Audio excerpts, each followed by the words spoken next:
আসসালামু আলাইকুম প্রিয় দর্শক, শুভেচ্ছা সহ স্বাগত জানাচ্ছি চ্যানেল আই সংবাদ এবং সংবাদ কক্ষে। আপনাদের সাথে আছি আমি ফাহমিদা দোলা। আর বিস্তারিত সংবাদের শুরুতেই জানিয়ে দিচ্ছি ফ্রেশ প্রিমিয়ামটি সংবাদ শিরোনামগুলো। খালেদা জিয়ার মুক্তির দাবিতে ৮ মাস পর রাজধানীতে বিএনপির সমাবেশ, ঢাকা ও আশপাশের জেলার নেতাকর্মীদের যোগদান। টি-20 বিশ্বকাপ ফাইনালে ভারত সাউথ আফ্রিকার মহারণ আজ, ক্রিকেট প্রেমীদের চোখ কেনসিংটন ওভাল স্টেডিয়ামে। এবং নতুন প্রজন্মের মধ্যে মুক্তিযুদ্ধের চেতনা ছড়িয়ে দিতে প্রধান বিচারপতির আহ্বান, বজলুর রহমান স্মৃতি পদক প্রদান।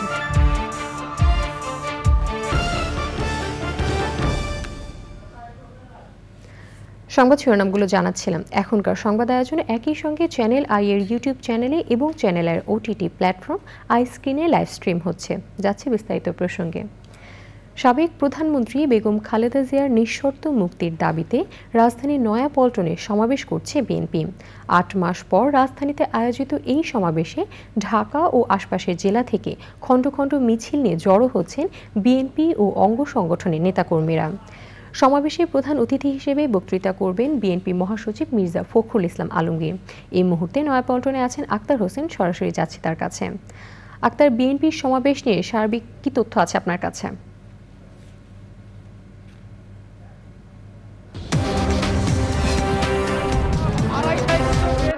সমাবেশটি আনুষ্ঠানিকভাবে শুরু হওয়ার কথা রয়েছে, কিন্তু আমরা দেখতে পাচ্ছি সকাল থেকেই কিন্তু বৃষ্টি উপেক্ষা করেই বিভিন্ন অঙ্গ সহযোগী সংগঠনের নেতারা খণ্ড খণ্ড মিছিল নিয়ে এই নয়াপল্টন এলাকায় এসে উপস্থিত হয়েছে। আপনি দেখতে পাচ্ছেন আমরা এই সমাবেশ মঞ্চে রয়েছে। ইতিমধ্যেই কেন্দ্রীয় নেতা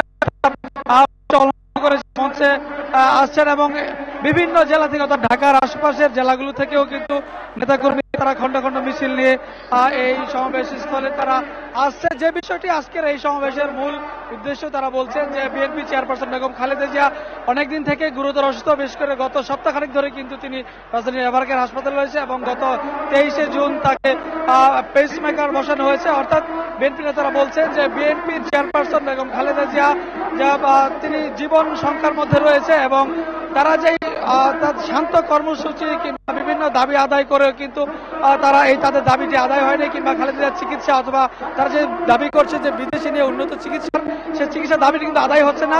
তারই প্রেক্ষিতে আজকে থেকে আন্দোলন তারা আবার নতুন করে শুরু।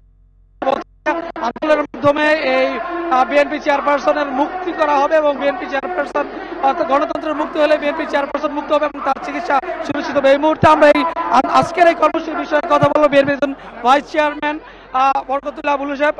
আপনারা আজকের এই কর্মসূচি থেকে আসলে কি আদায় করতে চান বা সরকারকে কি আলটিমেটাম দিতে চান? আমরা পৃথিবীর ইতিহাসে মহান স্বাধীনতার ঘোষক, একজন সফল রাষ্ট্রনায়ক, সেক্টর কমান্ডার, শতাব্দীর শ্রেষ্ঠ রাষ্ট্রনায়ক এবং বীর মুক্তিযোদ্ধা বীরুত্তম শহীদ প্রেসিডেন্ট জিয়া রহমানের সহধর্মিণী, 3 বারের প্রধানমন্ত্রী, বাংলাদেশের সবচেয়ে জনপ্রিয় নেত্রী বিনা চিকিৎসায় মৃত্যুর মুখে পাঞ্জা লড়ছেন। অবৈধভাবে একটা মিথ্যা মামলায় তাকে সাজা দিয়ে কারার অন্তরালে রাখা হয়েছে। তার মুক্তির দাবিতে এবং তার সুচিকিৎসার দাবিতে আজকের এই সমাবেশ। আমরা আশা করছি এই সমাবেশ এই জ্ঞানীকালের সর্ববৃহত্তম জনসমাবেশে রূপান্তরিত হবে। পৃথিবীর ইতিহাসে নেই একজন মহিষী নারী 80 পর একজন সিনিয়র সিটিজেন। আক্তার, আপনাকে ধন্যবাদ আমাদের সাথে যুক্ত হবার জন্য। এবারে নিউ কেয়ার টি-20 ওয়ার্ল্ড কাপ ক্রিকেট আপডেট।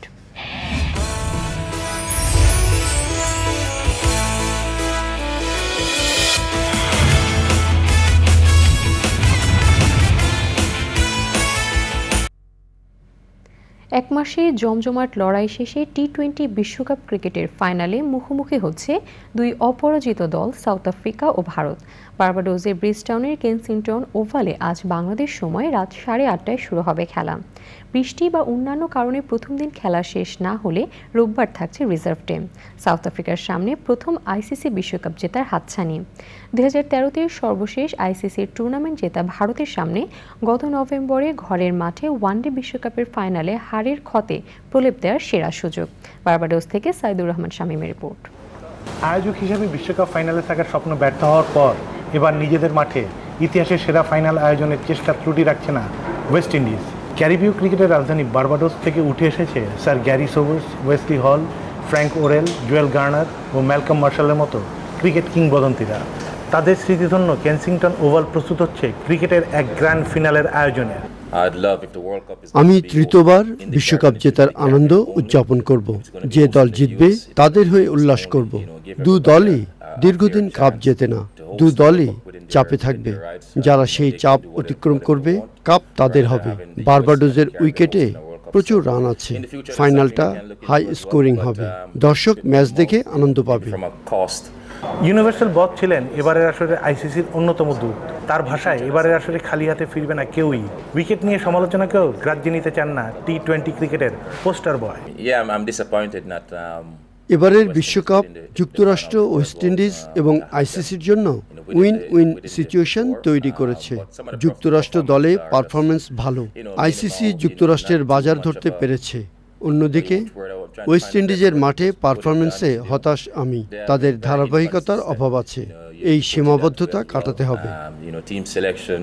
অন্যদিকে সেমিফাইনালে একতরফা জিতলেও দুই দল বার্বাডোসে পৌঁছার ভ্রমণ ক্লান্তি নিয়ে ফাইনালের আগের দিন অনুশীলনে জোর দেয়নি। প্রথমবার বিশ্বকাপ ফাইনাল খেলা সাউথ আফ্রিকার ছিল ঐচ্ছিক অনুশীলন। ফাইনাল মানে নতুন দিন, নতুন লড়াই। আমরা ফাইনালে উঠতে পেরে রোমাঞ্চিত, আনন্দিত। প্রতিপক্ষ হিসেবে ভারত খুবই শক্তিশালী ও অভিজ্ঞ, তবে আমরাও প্রস্তুত। আমাদের এই দলটি বেশ কিছুদিন একসাথে খেলেছে, ফলে পারস্পরিক বোঝাপড়া ভালো। কঠিন সময়ে কার কি ভূমিকা সেটা আমরা জানি এবং দলের প্রত্যেকেই নিজের ভূমিকা সম্পর্কে সচেতন। প্রতিপক্ষ দল নিয়ে পরিকল্পনা করেছি এবং সেই অনুযায়ী প্রস্তুতি আছে আমাদের। ম্যাচের আগের দিন ভোররাতে বার্বাডোসে পা রাখা ভারতীয় দল মাঠমুখোই হয়নি। সাঙ্গপাঙ্গ নিয়ে কেনসিংটন ওভালের উইকেট দেখেই প্রোটিয়াদের হারানোর ছক কষেছেন ভারতের কোচ রাহুল দ্রাবিড়। গত এক বছরে আমরা টেস্ট, চ্যাম্পিয়নশিপ, ওয়ানডে এবং টি-20 বিশ্বকাপের ফাইনাল খেলেছি। 3 ফরম্যাটে এত ধারাবাহিক থাকা মোটেও সহজ নয়। আমরা ভালো খেলেছি। ফাইনালে ভালো খেলতে পারলে এবার বিশ্বকাপ আমাদের হবে। আমরা মানসিক, শারীরিক এবং স্কিলে ফাইনালে সেরা পারফর্ম করার জন্য প্রস্তুত। এবারে ফাইনালে আমরা প্রতিপক্ষের চাইতে ভালো খেললে জিততে পারি। সাউথ আফ্রিকা ও ভারত টুর্নামেন্টের সেরা দল হিসেবে ফাইনাল খেলছে। আশা করব এবার ফাইনালে আমরা সেরা খেলাটা খেলেই কাপ জিতব। অপরাজিত থেকে ফাইনালে ওঠা দুই দল ভারত টিমস র্যাঙ্কিংয়ের শীর্ষে। বিশ্বকাপের প্রথম ফাইনাল খেলা সাউথ আফ্রিকা 5-এ। তবে ফাইনালেই হবে এই হিসাব নিকাশের ফয়সালা। এক মাসের দুর্দান্ত লড়াই শেষে এবার মহাযুদ্ধের অপেক্ষা টি-20 বিশ্বকাপ ফাইনালে। টুর্নামেন্টের সেরা দুই দল ভারত ও সাউথ আফ্রিকা মুখোমুখি হচ্ছে ক্যারিবীয় ক্রিকেটের রাজধানী নামে খ্যাত বার্বাডোসের ব্রিজটাউনের কেনসিংটন ওভাল স্টেডিয়ামে। দু দলের সামনেই আছে বিশ্বকাপ জয়ের হাতছানি। 2013-র পর থেকে আইসিসির কোনো গুরুত্বপূর্ণ ট্রফি জিততে পারেনি ভারত, আর বিশ্বকাপে সাউথ আফ্রিকার এটাই প্রথম ফাইনাল খেলা। অনেকেই বলছেন মানসিক চাপ উতরে যে দলটি সেরা খেলা খেলবে তাদের হাতেই উঠবে বিশ্বকাপ ট্রফি। তবে ক্রিকেট ভক্তরা চাইছেন একটি জমজমাট উপভোগ্য ফাইনাল। তার মাধ্যমেই শেষ হবে টি-20 বিশ্বকাপের নবম আসরে। Saidur Rahman Shamim, channel I, Bridgetown, Barbados. বিশ্বকাপের সব আপডেট নিয়ে নিউ কেয়ার প্যাভিলিয়নে আছেন রাহুল রায়। সরাসরি কথা বলবো তার সঙ্গে। রাহুল, আজকের ফাইনাল ম্যাচ নিয়ে আর কি তথ্য আছে আপনার কাছে?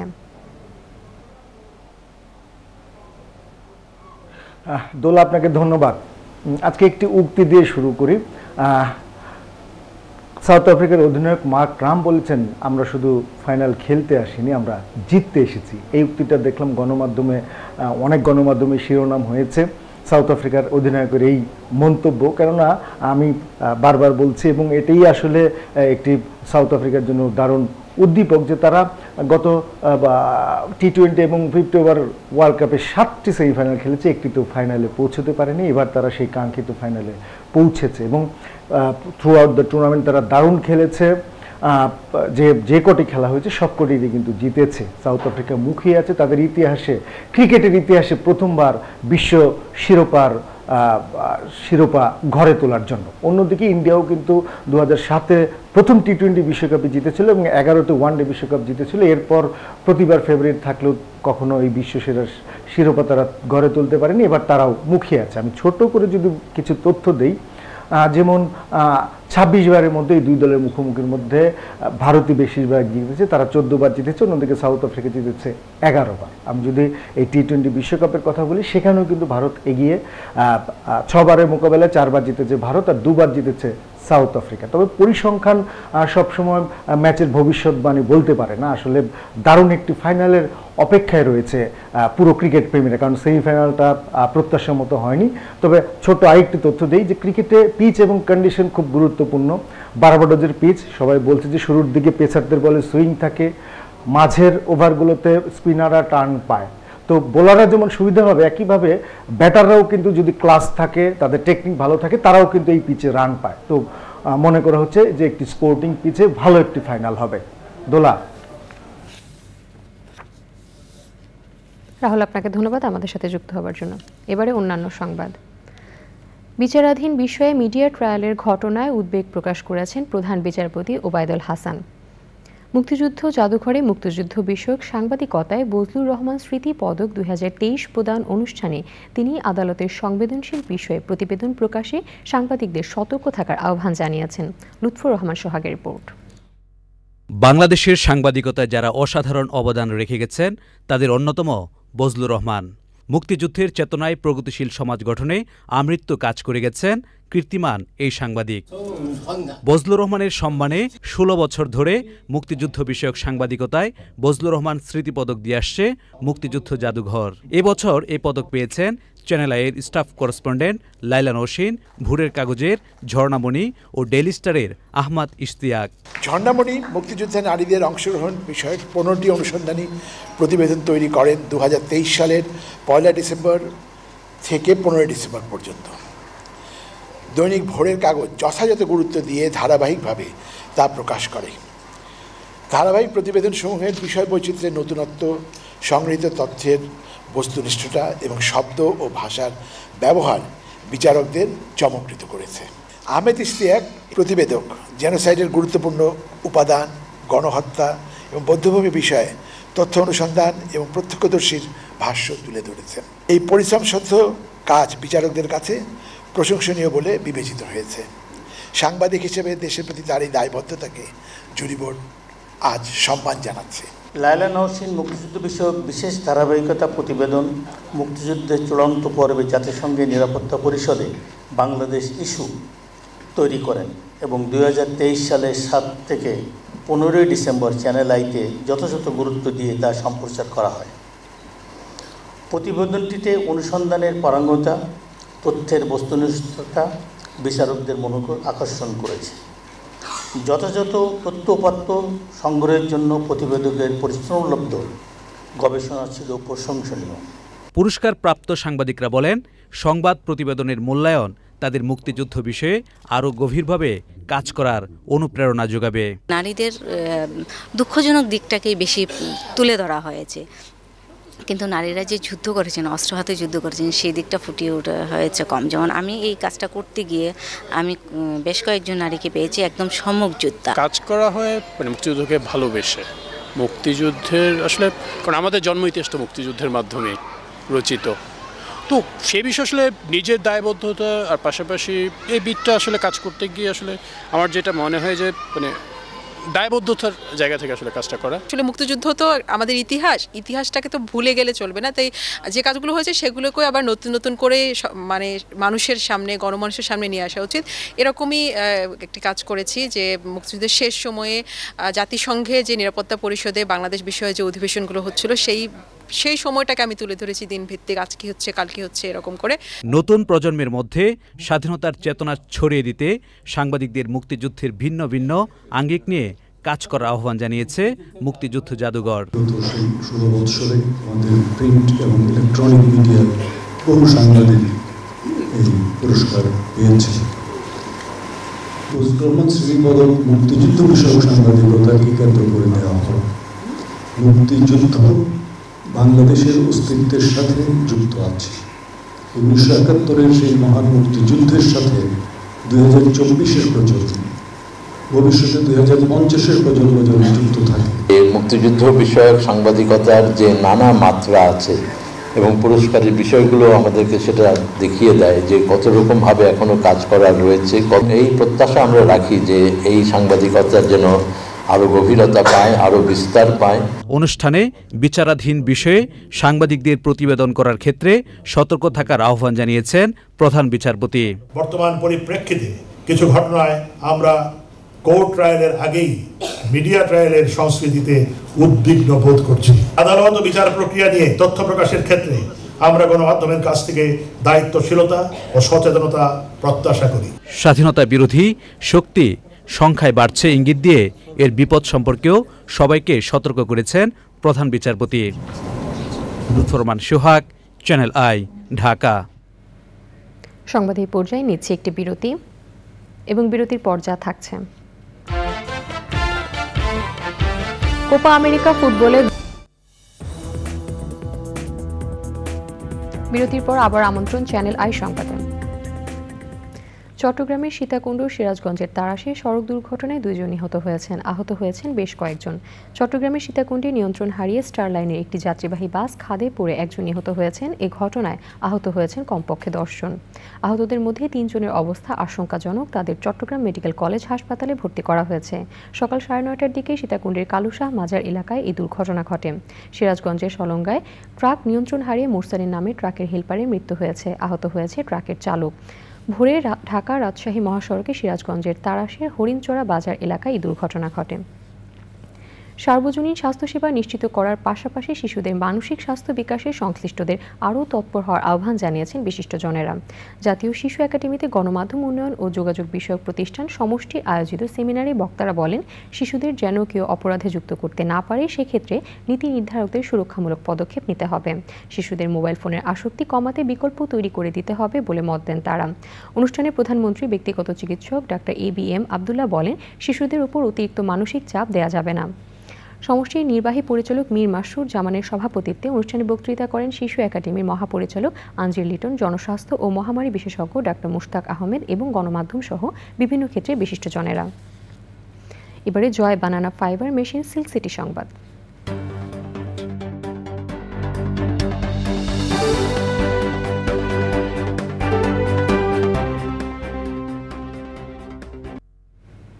বাঘা উপজেলা আওয়ামী লীগের সাধারণ সম্পাদক আশরাফুল ইসলাম বাবুল হত্যার বিচার দাবি এবং আওয়ামী লীগের সভাপতি মণ্ডলের সদস্য ও রাজশাহী সিটি কর্পোরেশনের মেয়র AHM খায়রুজ্জামান লিটনের বিরুদ্ধে ষড়যন্ত্র ও অপপ্রচারের অভিযোগে এমপি শাহরিয়ার আলমের শাস্তির দাবিতে রাজশাহীতে বিক্ষোভ মিছিল ও প্রতিবাদ সমাবেশ হয়েছে। শুক্রবার বিকেলে রাজশাহী মহানগর যুবলীগ, শ্রমিক লীগ, স্বেচ্ছাসেবক লীগ ও ছাত্রলীগ এই বিক্ষোভ কর্মসূচির আয়োজন করে। কুমারপাড়ায় মহানগর আওয়ামী লীগ কার্যালয়ের সামনে থেকে বিক্ষোভ মিছিল বের করা হয়। মিছিলটি নগরের বিভিন্ন সড়ক প্রদক্ষিণ করে। এরপর সাহেব বাজার 0 পয়েন্টে প্রতিবাদ সমাবেশে বক্তারা এমপি শাহরিয়ার আলমকে রাজশাহী মহানগরীতে অবাঞ্ছিত ঘোষণা করেন। বিক্ষোভ কর্মসূচিতে শাহরিয়ার আলমের কুশপুত্তলিকা দাহ করা হয়। বিক্ষোভ মিছিল ও প্রতিবাদ সমাবেশে সভাপতিত্ব করেন রাজশাহী মহানগর যুবলীগের সভাপতি মনিরুজ্জামান খান মনির। বক্তৃতা করেন রাজশাহী মহানগর যুবলীগের সাধারণ সম্পাদক তৌরিদ আল মাসুদ রনি, মহানগর শ্রমিক লীগের সভাপতি মাহবুবুল আলম, মহানগর স্বেচ্ছাসেবক লীগ সভাপতি আব্দুল মমিন এবং অন্যরা।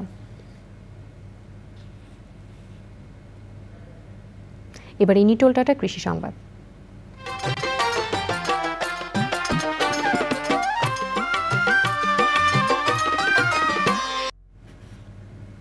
মাত্র 2টি গাড়ল দিয়ে যাত্রা শুরু করলেও এখন খামারে 600 গাড়ল রয়েছে চুয়াডাঙ্গার দামুড়হুদা উপজেলার খামারি নাসিরুল ইসলামের খামারে। লাভজনক হওয়ায় বাণিজ্যিকভাবে বড় পরিসরে গাড়লের খামার গড়ে তুলেছেন তিনি। গাড়লের মাংস সুস্বাদু ও চামড়ার চাহিদা থাকে, লাভবান হচ্ছেন খামারে। এখন দেখবেন প্রকৃতির সংবাদ।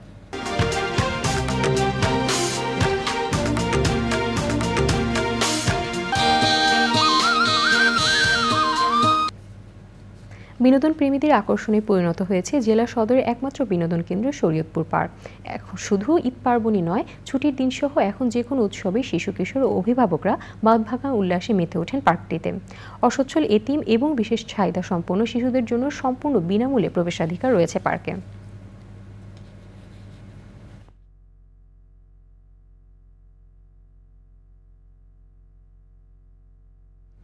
এবারে